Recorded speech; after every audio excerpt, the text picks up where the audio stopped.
Hello guys, എല്ലാവർക്കും little better ലെക്ചേഴ്സിലേക്ക് സ്വാഗതം. ഇന്ന് നമ്മൾ വന്നിട്ടുള്ളത് ഒരു ഈവനിങ് വ്ലോഗ് ആയിട്ടാണ്. നിങ്ങൾ ആ ക്ലൈമറ്റ് ഒക്കെ ഒന്ന് നോക്കിയേ, എന്താ ഒരു രസമാണെന്ന് അറിയുന്നത്. അപ്പോൾ നമുക്കിന്ന് ഈ ക്ലൈമറ്റോട് കൂടിയിട്ടുള്ള ഒരു ഈവനിങ് എക്സസൈസ് ആവാം. എക്സസൈസ് നമ്മളിപ്പോൾ ചെയ്യുന്നത് കരാട്ടയുടെ എക്സസൈസ് ആണ്. കരാട്ടയിൽ മുതിർന്നവർക്ക് അത് ചെയ്യാവുന്നതാണ്. അപ്പോൾ ഗൈസ്, ഇത് നമ്മുടെ എക്സാം വീക്സ് അല്ലേ, അപ്പോൾ പരീക്ഷയ്ക്കായിട്ട് നമ്മൾ സ്ട്രെസ് അടിച്ചിട്ടുണ്ട്.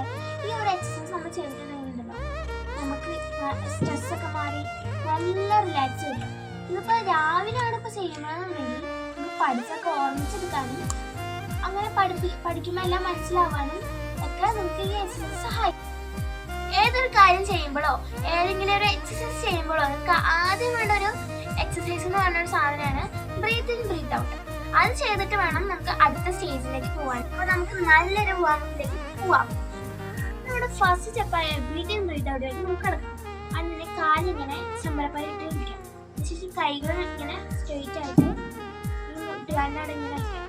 അതിനുശേഷം നമുക്ക് breathe in breathe out, breathe in breathe out, breathe in breathe out. ഇത് ഒരു 20 to 30 ടൈംസ് ഇങ്ങനെ ചെയ്യണം. ഇപ്പൊ ഞാനിപ്പോ വീഡിയോ എടുക്കുന്നതാണ് ഇത്ര ചെയ്യുന്നത്. അപ്പൊ ഇത് രാവിലെ ചെയ്യുന്നവർക്ക് രാവിലെയും ചെയ്യാം, വൈകുന്നേരം ചെയ്യുന്നവർക്ക് വൈകുന്നേരം ചെയ്യാം. രാവിലെ ചെയ്യാൻ നമുക്ക് ഓർമ്മശക്തി കൂടാനും രാത്രി ചെയ്യാൻ നമുക്ക് ഉറങ്ങാനും ഇത് നമ്മളെ സഹായിക്കുന്നതായിരിക്കും.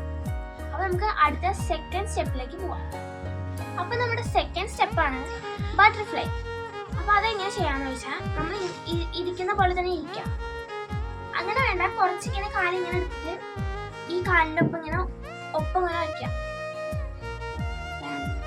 അതിനുശേഷം ഈ കൈകൾ ഈ കാലിൽ ഇങ്ങനെ പിടിക്കാം.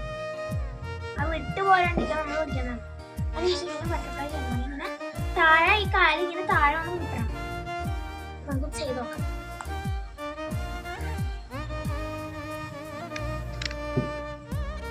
ഇതൊരു 40 to 50 ടൈംസ് ചെയ്ത് കഴിഞ്ഞാൽ നമ്മുടെ ഈ കാലിൻ്റെ ഇവിടുത്തെ വേനൽക്കുഴപ്പം അതൊക്കെ മാറാനും അത് സഹായിക്കും. പിന്നെ ഈ കാല് നമുക്ക് ഫ്ലിപ്പായിട്ട് ഇരിക്കാനോ സഹായിക്കും. ഇങ്ങനെ മുട്ടി അങ്ങോട്ട് ഇരിക്കും. നമുക്ക് ഇങ്ങനെ ഫ്ലിപ്പാക്കാനായിട്ട് നമ്മൾ സഹായിക്കും.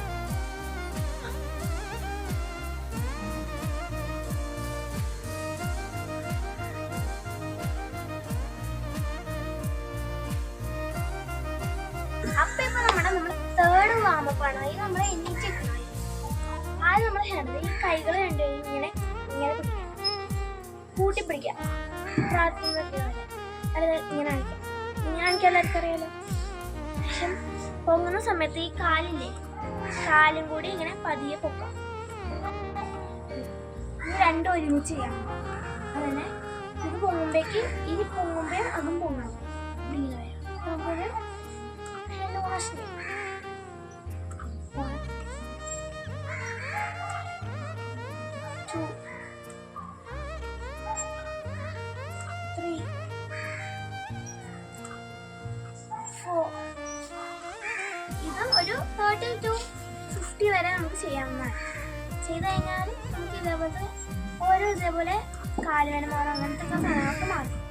അങ്ങനെ നമ്മൾ നല്ല ഫ്ലെക്സിബിളായിട്ട് മാറും.